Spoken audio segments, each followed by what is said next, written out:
Hoje nós estamos aqui, ao vivo, aqui no programa Dialogando com o Chefe Renato, com o arcebispo de Olinda e Recife, Dom Paulo Jackson, que recentemente recebeu aí essa missão, esse desafio à frente da arquidiocese. Bom dia, arcebispo. Seja bem-vindo ao nosso programa. Bom dia. É uma alegria poder dialogar com o chefe Renato e dialogar com todos aquelas que acompanham esse programa e que fazem parte desta família bonita dos escoteiros do mundo inteiro. Muito bom. Muito obrigado, arcebispo, por essa oportunidade e uma honra, né? Nós já tivemos nessa mesa aqui com o Dom Saborido e foram momentos especiais de muito conhecimento e muito aprendizado. Arcebispo, a primeira pergunta que eu não poderia deixar de fazer, como foi receber essa incumbência espiritual, esse momento, né? Receber do Papa Francisco essa nomeação, uma missão, né? Uma arquidiocese com 150 paróquias, quase 5 milhões de pessoas envolvendo todas essas 16 cidades. Como é que foi tudo isso e o sentimento que o senhor teve? Pois é um momento assim de muita alegria, de muita gratidão a Deus, ao Papa Francisco, ao nosso apostólico, mas também de uma certa apreensão. Como você bem disse, a Arquidiocese de Olinda e Recife é composta por 19 municípios aqui no continente e Fernando de Noronha. Então são 20 municípios, assim 20? digamos. 3.985.000 habitantes, quase 4 milhões de habitantes. 150 paróquias e mais 4 áreas pastorais. Então se pode imaginar, quase 4 milhões de habitantes, mais de 150 paróquias, mais de 300 padres. É uma realidade extremamente complexa de uma área metropolitana muito complexa, com muitos desafios pastorais, muitos desafios sociais também, e muitos desafios à evangelização. Então, por um lado, a gente recebe o pedido do Papa com muita alegria e obediência, por outro lado, com apreensão, com aquele sentimento da grandeza da responsabilidade que nos espera. Com certeza. O senhor sempre fala que é a questão da conciliação, do diálogo. Inclusive, nosso programa é voltado ao diálogo com várias personalidades que nós trazemos ao público para levar as demandas da sociedade. A conciliação é necessária em qualquer área? Sem sombra de dúvida.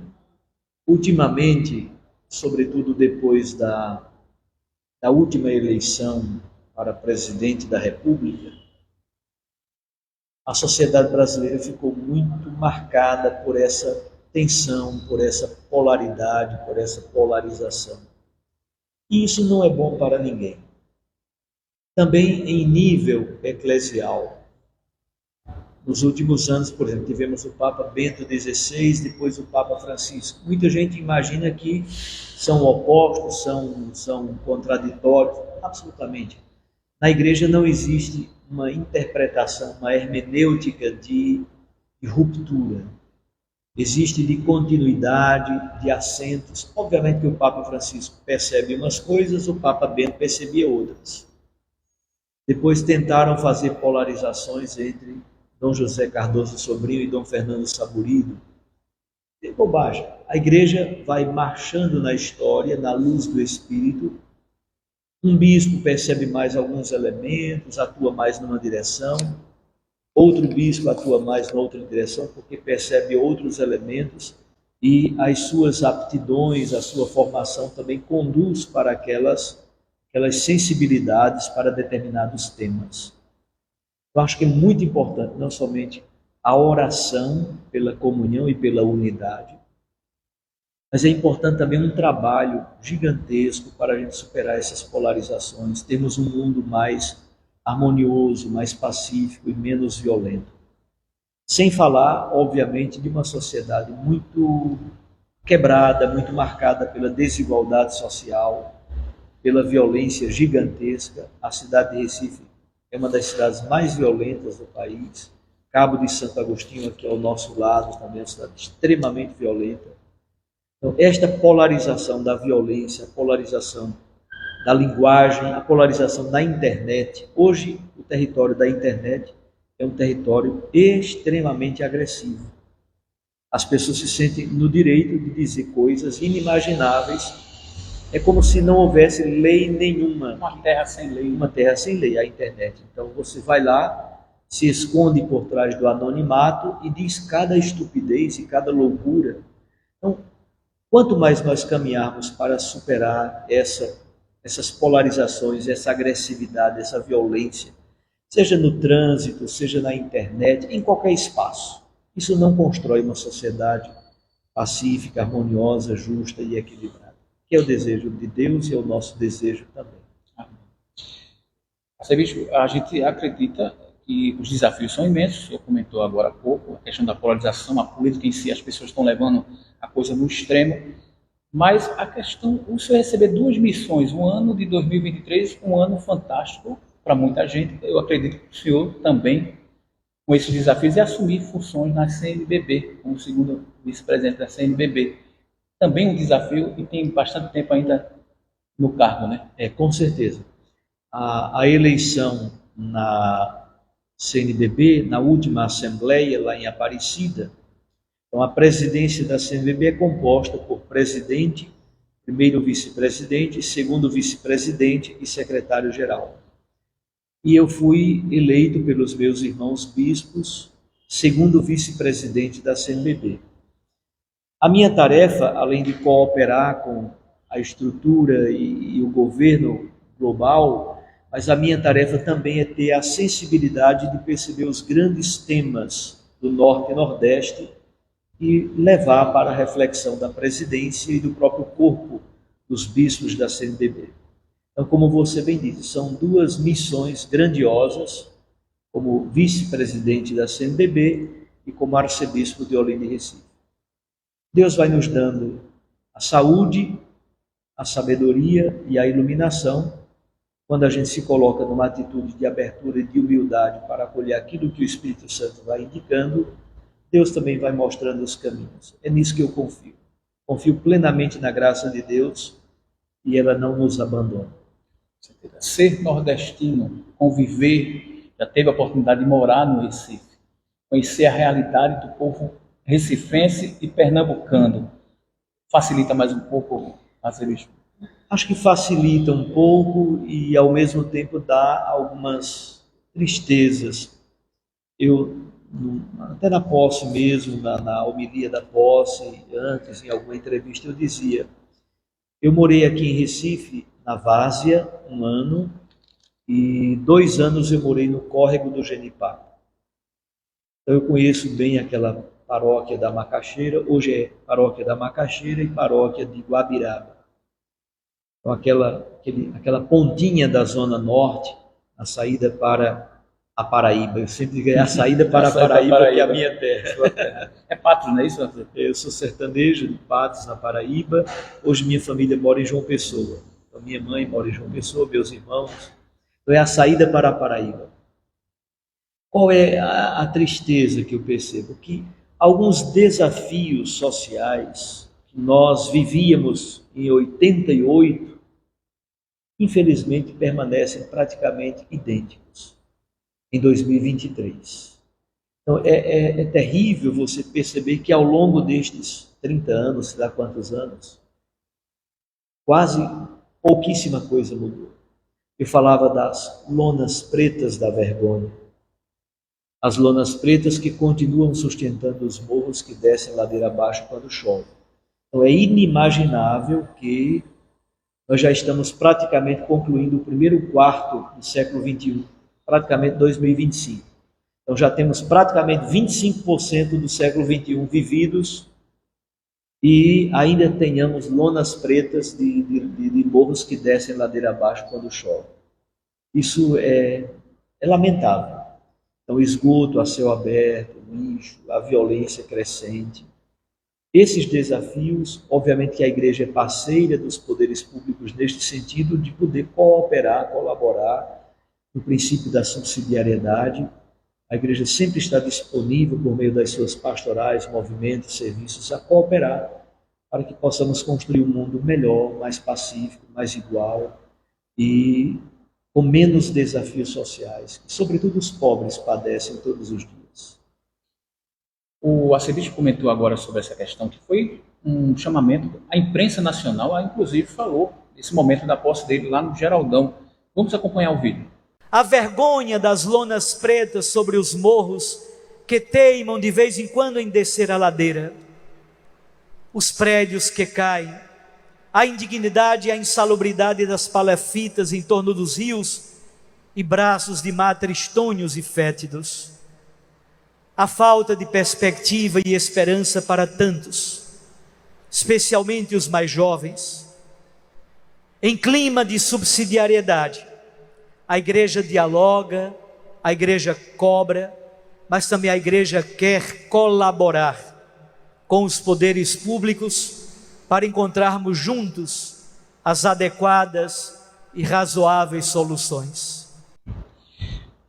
Arcebispo, há uma frase que ficou marcante aí em uma das suas entrevistas: um homem de fé, um homem da igreja.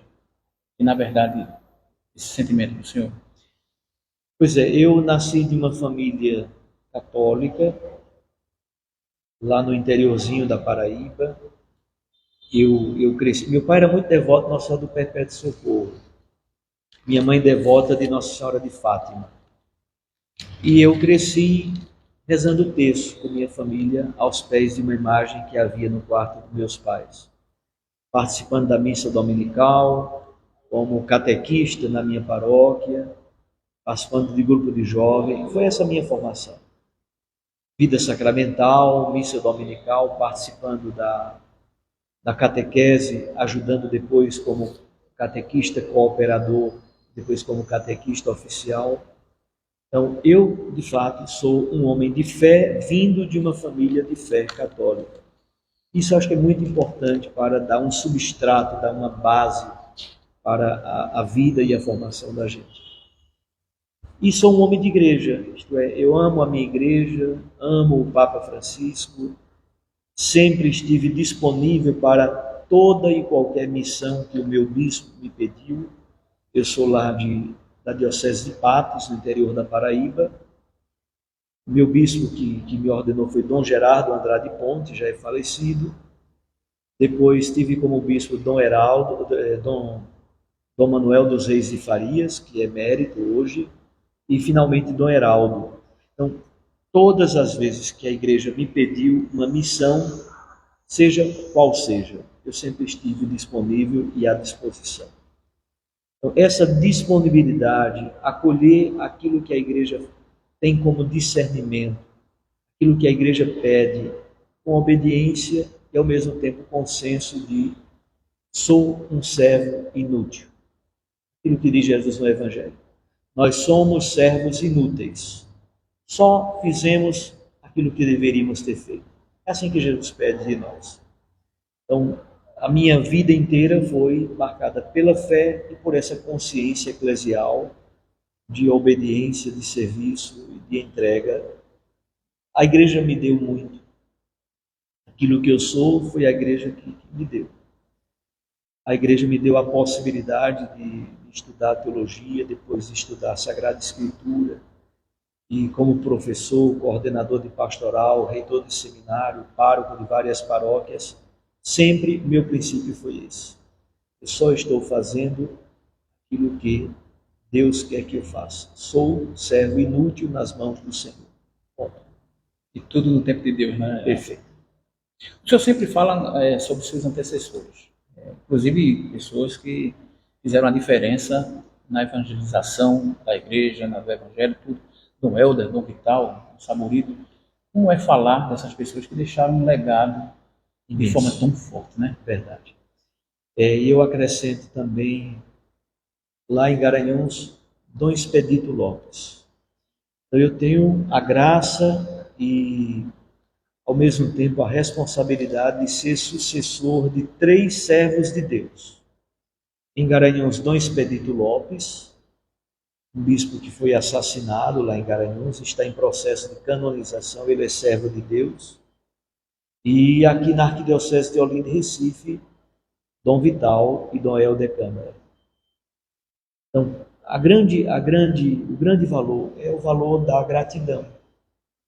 Eu sou profundamente grato a Dom Fernando Saburido pelo grande trabalho que ele realizou ao longo desses 14 anos aqui à frente da Arquidiocese e pelo modo belo, sereno, tranquilo, ponderado, como ele fez todo o processo de transição para me entregar à Diocese.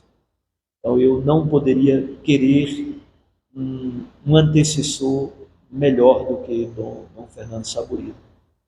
Um homem de Deus, sensível, tranquilo, honesto em tudo que faz. Então foi uma experiência muito bonita poder conviver com Dom Fernando nesse período da transição.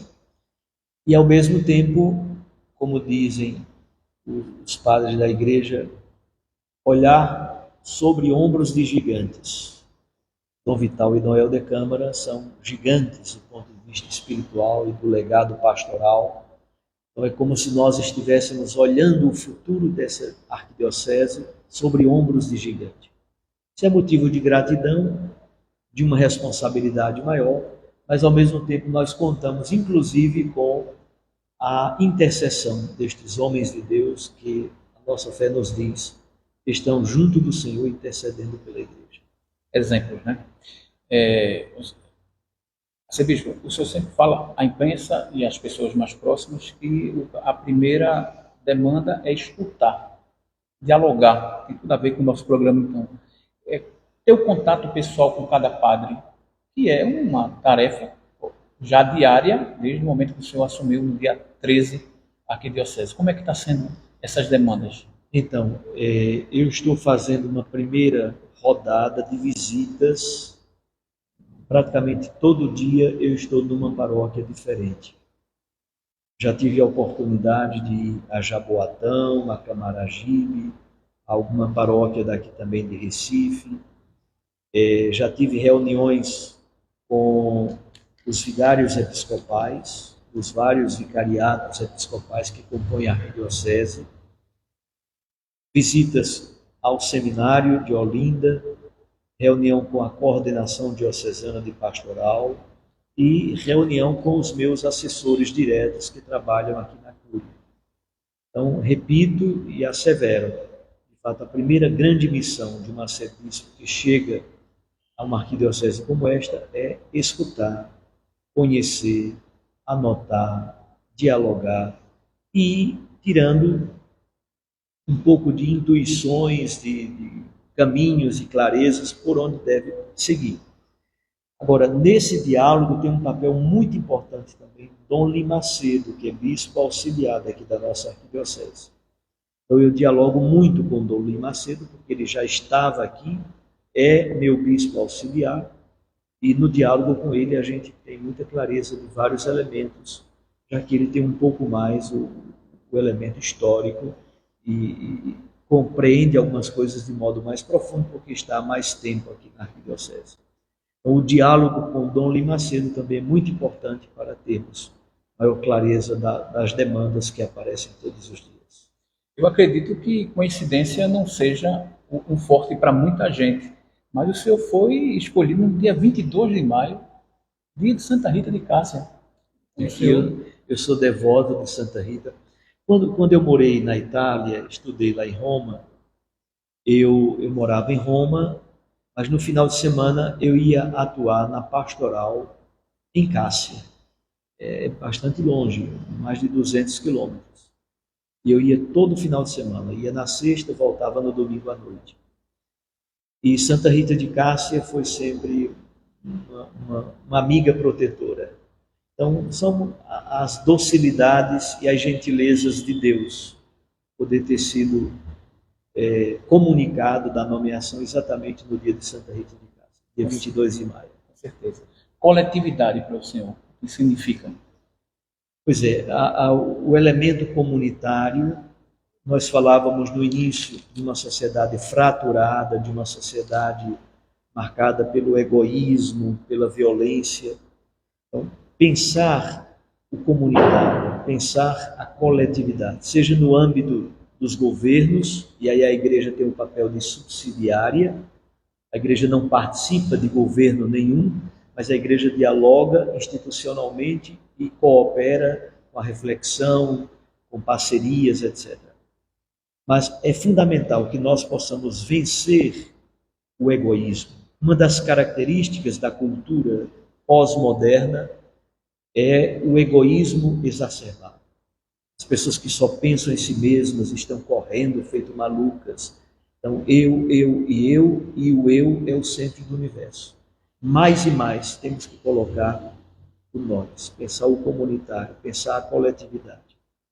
Criar projetos que de fato possam incluir mais e mais as pessoas. Incluir pessoas com deficiência, incluir os pobres. Tem um termo que uma filósofa espanhola cunhou, aporofobia, o horror à pobre. Não, é fundamental que na nossa cultura todos sejam incluídos e se sintam de fato cidadãos, cidadãs, filhos e filhas de Deus. Então pensar o comunitário, pensar a coletividade, em todos os aspectos. Quando a gente pensa o trânsito, quando a gente pensa os espaços públicos como uma praça, os equipamentos públicos, uma academia da cidade, por exemplo, para a prática de esporte, uma área de lazer, um parque, pensar o comunitário é a saída para que a gente possa superar tanto o individualismo, tantas pessoas que só estão pensando e são infelizes. Quando a gente só pensa em si mesmo, no fundo a gente é infeliz. É uma escola de coletividade, o mundo dos escoteiros. Ninguém sobrevive sozinho. Então, as técnicas de sobrevivência dos escoteiros é exatamente para privilegiar o comunitário. Você aprimora técnicas de convivência, de trabalho em equipe, de ajuda mútua, de sobrevivência, sempre priorizando o comunitário.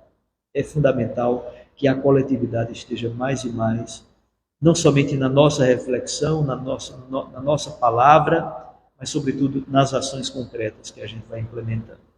Lembrando que a produção desse programa é feita por jovens escoteiros que estão lá na Mata Sul e também no Recife. E a gente tem uma honra de receber essa saudação, essa mensagem do arcebispo Dom Paulo Jackson. Dom Paulo Jackson, a questão de uma frase que marcou aí a sua trajetória, que fala assim: a Arquidiocese de Olinda e Recife é minha esposa amada, prometo amá-la com toda a minha força. Um significado importante para quem está nos assistindo agora, quem já convive com o Senhor, né?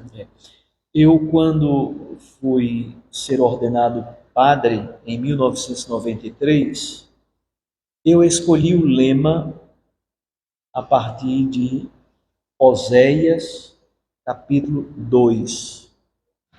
E o capítulo 2 de Oséias fala exatamente do matrimônio, de uma aliança entre Deus e o povo. E o símbolo desta aliança entre Deus e o povo era exatamente o casamento. Então, quando eu escolhi aquele lema, Oséias 2,16, vou desposá-la no direito e na justiça, no amor e na fidelidade. Assim diz Oséias. É Deus falando para o povo de Israel. Então, da mesma forma que Deus fala para o povo de Israel, dizendo: eu sou o esposo que quero desposá-la para vivermos juntos na alegria, na fidelidade, no amor e na justiça. Da mesma forma, assim acontece na missão de um bispo. A diocese, de fato, é a nossa esposa. Quando assumi o sacerdócio, eu assumi a opção pelo celibato, pela castidade celibatária. Então, eu não tenho esposa, não tenho filhos, e tenho uma esposa e milhões de filhos. É assim a vida de um bispo.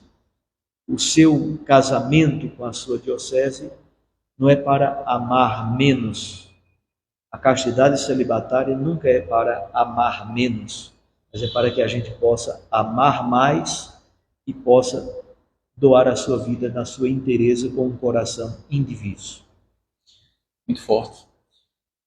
Arcebispo, o senhor, nas suas mensagens, fala muito da juventude, da mulher, da desigualdade social e também da crianças e jovens. Como é que vai ser todo esse trabalho com toda essa equipe maravilhosa que o senhor tem? Porque são muitas pessoas envolvidas, né? Verdade. Deus. Como disse no início, eu estou ainda escutando e conhecendo. Mas, de fato, quando a gente olha os evangelhos, como foi a atuação de Jesus? Com quem Jesus se relacionava? Doentes, pecadores, impuros, mulheres, prostitutas, crianças, jovens. Jesus ressuscitou 2 jovens. Se quisermos, 3. As 3 ressurreições narradas nos evangelhos. A ressurreição da filha de Jairo, a ressurreição do filho da viúva de Naim, a ressurreição de Lázaro. As 3 ressurreições foram 3 ressurreições de jovens.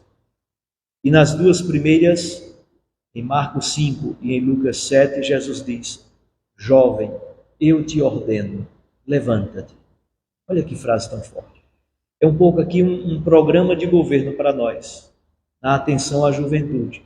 Muitos estão por aí perdidos, estão abandonados, depressivos. Muitos foram, infelizmente, cooptados para o mundo do tráfico de droga, da violência. Muitos jovens prisioneiros. Muitos estão nas prisões, porque não tiveram possibilidade de construir um projeto de vida harmonioso, com estudo, com escola, com família, com trabalho, etc.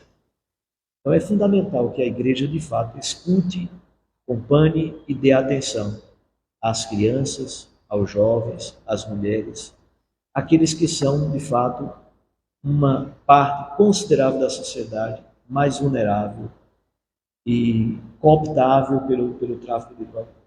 Por exemplo, a cidade de Cabo de Santo Agostinho. Ali temos um problema grave, do ponto de vista da juventude, do ponto de vista da violência, do ponto de vista do mundo das drogas que tem atuado naquela cidade. E a gente tem que fazer um trabalho grandioso para tentar salvar esses jovens de não se deixarem aprisionar e cooptar pelo mundo do tráfico de droga, porque, infelizmente, não tem retorno para muitos. É prisão ou morte prematuramente. Então, temos que atuar. E, mais uma vez, volto ao escotismo. Então, o mundo dos scouts, o mundo dos escoteiros, é exatamente uma grande missão de salvar crianças e jovens e esse universo. Desculpe me interromper, mas existem pessoas que ainda não acreditam nessa força. 116 anos de existência, várias lideranças mundiais participando do movimento escoteiro, e tem ainda gestores que não acreditam. Mas o importante é que as palavras... Então, o mundo dos escoteiros é para dar ao jovem disciplina, senso de responsabilidade, confiança, autoestima, capacidade de convivência. Tem um monte de valores que estão por aí em torno do mundo dos escoteiros. E todas as crianças e jovens, adolescentes e jovens que se encaminham por aí, seja o mundo dos escoteiros, seja no grupo de jovens, no mundo da catequese crismal, encontram sentido, encontram razão para viver e vão se dedicar aos estudos, a uma boa música, à amizade, à solidariedade, a querer fazer o bem, ajudar o outro. E aí a pessoa não se deixa aprisionar por coisas que destroem a vida, que infelizmente... Então, de fato, a igreja precisa priorizar estes que são os mais vulneráveis da nossa sociedade. A gente gostaria de passar o dia todo conversando com o Dom Paulo Jackson, mas ele tem muitos compromissos. A gente veio com exclusividade aqui falar com ele, conversar, dialogar com ele. As suas considerações finais, Padre, para que a gente possa deixar essa mensagem para quem está nos escutando, porque com certeza deixou marcada essa entrevista. Eu quero agradecer pela sua disponibilidade de nos escutar durante esse período e gostaria de abençoá-los, abençoá-las, deixar sonhos, votos e desejos de bênção, de paz, de harmonia, de equilíbrio, de família abençoada, de trabalho, de sonho, sonhar com um mundo novo possível, sonho novo que está no coração de Deus. E eu os abençoo. Em nome do Pai, do Filho e do Espírito Santo. Fique na paz, Deus seja sempre a nossa proteção e a nossa companhia. Obrigado, Sr. Bispo. Lembrando que eu poderia deixar, como fazia com o Dom Saborido aqui nesta mesa, a saudação escoteira, o aperto de mão escoteiro, com o lado da mão esquerda, o simbolismo do escotismo mundial, deixa aqui com a Arquidiocese com muita força, e a gente sente um espírito muito forte aqui, viu, gente? Porque é um dia maravilhoso para mim e com certeza deixou marcado aqui no programa. 475 pessoas já passaram por aqui no Dialogando e agora, historicamente, com o novo arcebispo de Olinda e Recife. Forte abraço. Muito obrigado.